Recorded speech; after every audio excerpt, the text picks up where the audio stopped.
Hey everyone. Today I want to talk about 4 simple tips that can help you get the most out of couples therapy. So, if couples therapy, marriage counseling, if that's something that you and your spouse have been thinking about, or you've been thinking about bringing up, or even if that's something you're currently doing, keeping these things in mind can help you um, really get the most out of that process, because it's not an easy process and it's not always an easy decision.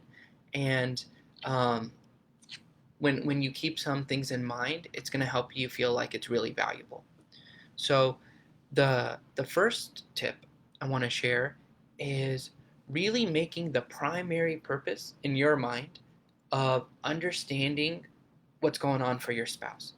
And when there's a lot of conflict, when there's a lot of feelings of I'm feeling like I'm being neglected or my needs aren't being met, and so on, it's so easy to make that purpose of I need them to understand me. I need them to really get what they're doing.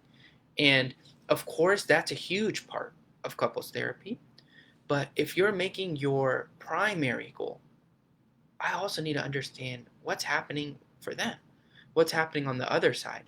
And imagine if your spouse is doing the same, then you're really setting yourself up for that process of therapy and of communicating differently to to make meaningful change.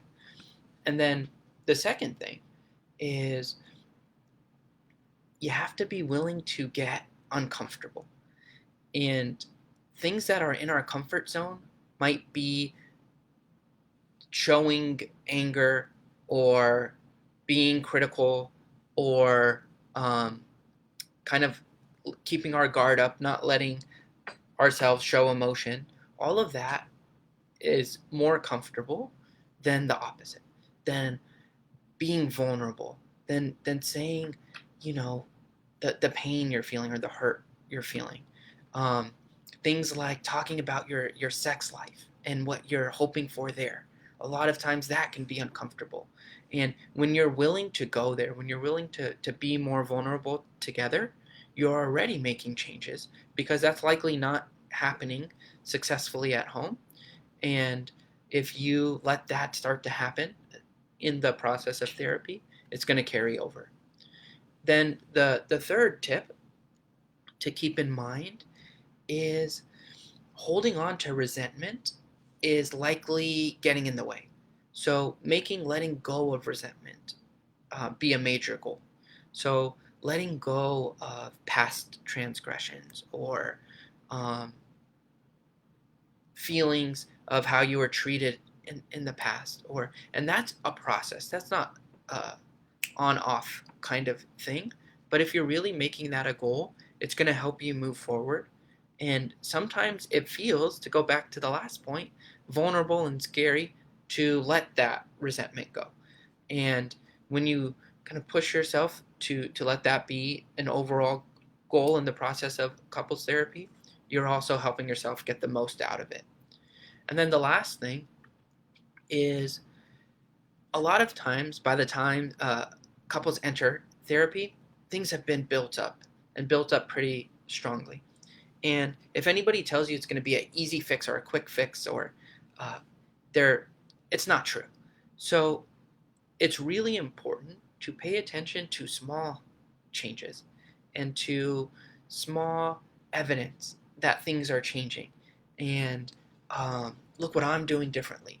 Look what I can notice my spouse doing differently. And even if it doesn't feel big, when we notice the small, first of all, it's going to help us when there's setbacks, of which there's probably going to be setbacks. And second of all, it really helps feel like we're moving in that right direction. So, valuing the small changes is another really important part of getting the most out of couples therapy. So, the 4 tips are first, making it the primary goal to understand where your spouse is coming from, being willing to get uncomfortable. The third one is letting go of resentment and making that a big goal in the therapy process, and then noticing those small changes that you're making. So I hope that was helpful. as always, we're here to support, so please feel free to reach out. And I'm Dr. Daniel from Simi Psychological Group. Thank you for listening.